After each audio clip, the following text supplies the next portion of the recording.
तो यार अब शुरू कहां से करें? क्या एम एस धोनी की इस न्यूज से करें या एम एस धोनी की इस आदत से करें कि जब भी ऐसा कुछ होना होता है ना, स्टेप डाउन कहीं से करना होता है, वो चुपचाप कर देते हैं, किसी को पता नहीं चलता और पूरी दुनिया में ना एकदम शॉक दे देते हैं।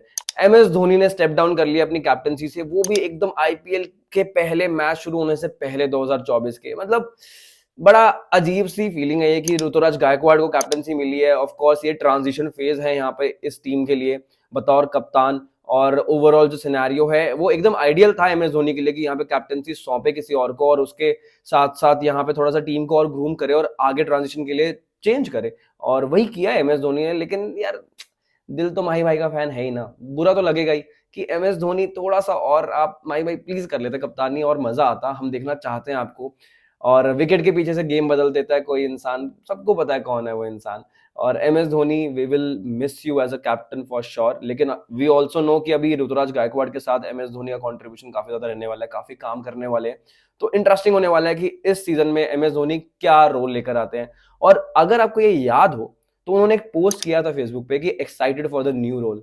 क्या वो इसी रोल की बात कर रहे थे? हो सकता है, यू नेवर नो।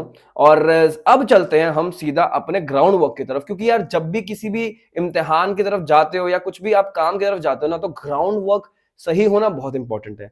तो मैं लेके आ गऊंगा आपके लिए ग्राउंड वर्क विद जय। और यहां पर हम बात करने वाले हैं इस जो मैच हो रहा है पहला एम ए चिदम्बरम स्टेडियम में, चेपॉकेस मैदान में, आरसीबी और चेन्नई सुपर किंग्स का। तो ये काफी इंटरेस्टिंग मैच होने वाला है, क्योंकि भाई आरसीबी आएगी उम्मीद से चेन्नई सुपर किंग्स को हराने की, जो कि 2008 के बाद कभी पूरी हुई नहीं है। और यहाँ पे बात करें एम ए चिदम्बरम स्टेडियम की, तो भाई यहाँ पे ना आज तक 8 मैच खेले हैं आरसीबी और सीएसके ने एक साथ आमने सामने, और आरसीबी सिर्फ एक बार जीत पाई है यहाँ पे सीएसके के खिलाफ, वो भी कब? 2008 में, पहले आईपीएल के टाइम पे। उसके बाद से तो मतलब कितनी चेंजेस हो गए हैं। उस टाइम पे ना ही इंस्टाग्राम था, ना ही एआई था, और ना ही विराट कोहली थे। और अभी यहाँ बात करते हैं पिच रिपोर्ट की कि किस तरह की विकेट है यहाँ पर। एक्चुअली पिच ना आज तक किसी को समझ नहीं आई है कि एक्चुअली ये क्या कैसे करती है। जनरली बैटिंग के लिए बहुत अच्छी रहती है पहले इनिंग्स में, उसके बाद सेकंड इनिंग्स में थोड़ा सा स्लो डाउन हो जाती है, थोड़ी बहुत डस्ट वस्ट भी देखने को मिल सकते हैं, मिट्टी उठते हुए देख सकते हो। बट बैटिंग के लिए अच्छी रहेगी शुरुआत में, और स्पिन फ्रेंडली कंडीशन तो ऑब्वियसली है ही ना, तो वो तो आपको पता ही है। तो इसमें मजा आएगा कि कौन से प्लेयर्स कहाँ यहाँ क्या कमाल करते हैं और किन किन प्लेयर्स पर नजर रहेगी इस सिचुएशंस में, और पास्ट परफॉर्मेंस की वजह से वो भी देखने वाली बात होगी। और उसी के बारे में अब हम बात करने वाले हैं, players to watch out for. तो अब सबसे पहले बात करेंगे हम यहाँ पे सीएसके की टीम की, मतलब ऑब्वियसली थाला फॉर अ रीजन। तो यहाँ पे top 3 players to watch out for CSK कौन से होंगे? वो होंगे ऋतुराज गायकवाड़, फिर दूसरे होंगे अजिंक्य रहाणे, और तीसरे होंगे रविंद्र जडेजा। अब सबसे पहले ऋतुराज गायकवाड़ की बात करते हैं। क्यों? क्योंकि कप्तान बन गए हैं। अब कप्तानी के भार में या रिस्पॉन्सिबिलिटी में किस तरह से परफॉर्म करते हैं वो एक सवाल रहेगा, वो देखने वाली बात होगी। और साथ में लास्ट सीजन जो था बहुत ही अच्छा रहा था, 590 रन बनाए थे और बहुत ही बढ़िया बल्लेबाजी की थी। एक ट्रांजिशन देखने को मिला था, ट्रांसफॉर्मेशन देखने को मिला था, उनकी भी रिस्पॉन्सिबिलिटी पॉइंट ऑफ व्यू से भी काफी रिस्पॉन्सिबली बल्लेबाजी कर रहे थे। एंड उसके साथ साथ काफी ज्यादा आक्रामक भी थे, जहां पे भी जरूरत थी वहां पे अग्रेशन भी दिखाया, और जहां पे काम और कंपोजर दिखाना था वहां पे एकदम आइस कूल, एकदम ठंडा, एकदम। उसके साथ सेकंड प्लेयर की हम बात करेंगे अजिंक्य रहाणे। मतलब कुछ खास बात है देखो सीएसके कैंप में, कोई भी प्लेयर जो आउट ऑफ फॉर्म हो, जहां पे सब लोग कह रहे हो कि शायद इनका टाइम अब खत्म हो गया, अब शायद ये संन्यास ले लेगा प्लेयर, अब इस प्लेयर में कुछ नहीं बचा है, वो सीएसके कैंप में आता है। और ऐसा लगता है कुछ रिफर्बिशिंग का यहाँ पे ना कुछ मैकेनिज्म है, जो रिफर्बिश होता है प्लेयर और उसके बाद कोई 2.0 वर्जन निकलता है। अब अजिंक्य रहाणे इस सीजन में किस तरह से परफॉर्म करेंगे एक सवाल रहेगा, क्योंकि रणजी ट्रॉफी में उनकी जो फॉर्म थी वो कुछ खास रही नहीं थी। लेकिन सीएसके के खेमे में आएंगे तो ऑब्वियसली बात है, आपको पता ही है कि फॉर्म कुछ नहीं बता, बाहर जो फॉर्म है वो अलग है, सीएसके में आके जो फॉर्म होती है वो बिल्कुल अलग होती है। उसके साथ साथ अब बात करते हैं तीसरे प्लेयर की, जो कि है रविंद्र जडेजा। और क्यों ना हो, इस बार अंबाती रायडू नहीं है इस टीम में, तो कहीं ना कहीं जो दारोमदार है इनके ऊपर और ज्यादा हो जाएगा बल्ले से भी, और एक्सपेक्टेशंस काफी ज्यादा रहेंगी इनसे, गेंदबाजी में तो रहती हैं क्योंकि। और लास्ट सीजन में बतौर ऑलराउंडर बहुत ही अच्छा प्रदर्शन किया था सीएसके के लिए, जो एक्सपेक्टेड था रविंद्र जडेजा से वैसे ही उन्होंने डिलीवर किया था। 20 विकेट्स निकाली थी रविंद्र जडेजा ने, और उसके साथ साथ 190 रन बनाए थे। अब रन बेशक से थोड़े से कम दिखाई दे रहे हो आपको 190, लेकिन 140 से ज्यादा के स्ट्राइक रेट के साथ बनाए थे। ये बहुत इंटरेस्टिंग है, यानी कि आपको समझ में आता है कि नीचे आके जो बड़े हिट्स लगाने का जो रोल है वो ये बड़े आराम से और बड़े प्यार से अदा कर रहे हैं, और बहुत सही तरीके से कर रहे हैं डिलीवर।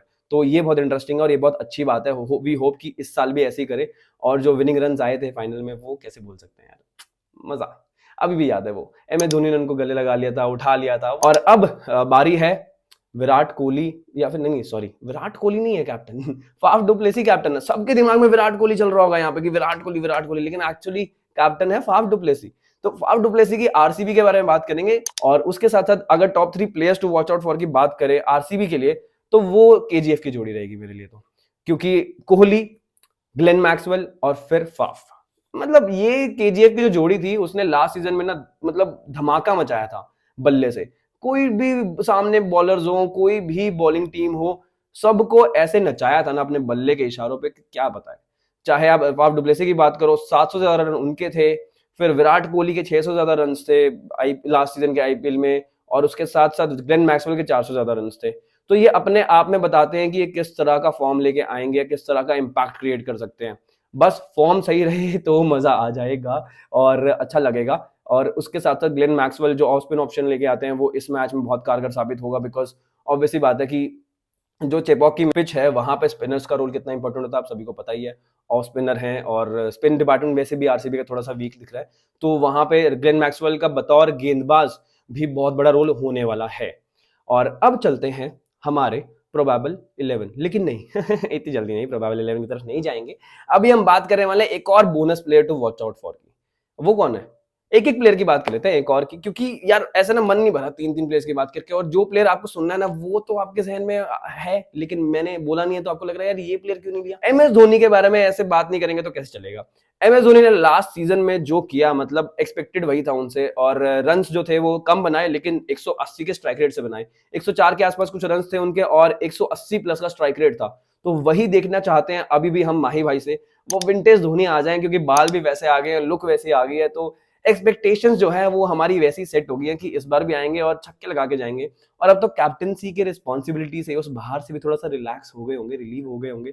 तो अब एक्सपेक्टेशंस वही है कि विंटेज धोनी देखने को मांगता है बॉस अपने को, तो ये मजा आएगा। और उसके साथ साथ आरसीबी के लिए कौन होंगे? आरसीबी के लिए एक और bonus player to watch out for मेरे लिए रहेंगे कैमरन ग्रीन, क्योंकि भाई साहब जिस तरह की इन्वेस्टमेंट उन पे कर दी है ना, तो बहुत बड़ा प्राइस टैग है और उसको जस्टिफिकेशन करना पड़ेगा उसका। क्योंकि अगर आप उसको जस्टिफाई नहीं करोगे तो कहीं ना कहीं ट्रोल्स वोल्स तो एक बात है, लेकिन आपकी वैल्यू जो है वहां पे वो ऐड करनी जो बहुत जरूरी है। अगर आप वहां बैलेंस क्रिएट नहीं करते हो गेंद और बल्ले दोनों से, तो आरसीबी का जो स्क्वाड है वो कहीं बिखरता हुआ दिख सकता है फिर से।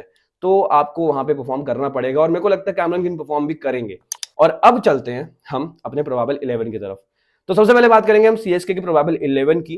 तो सीएसके की प्रोबेबल 11 मेरे हिसाब से मेरे लिए इस तरह की कुछ दिखती है पहले मैच के लिए। ऋतुराज गायकवाड़, रचिन रविंद्र, अजिंक्य रहाणे तीसरे नंबर पे, फिर डैरल मिचेल, फिर समीर रिजवी, फिर शिवम दुबे, रविंद्र जडेजा, एमएस धोनी, दीपक चहर, महीश थिक्शाना एंड मुस्तफिजुर रहमान। तो ये थी मेरी 11।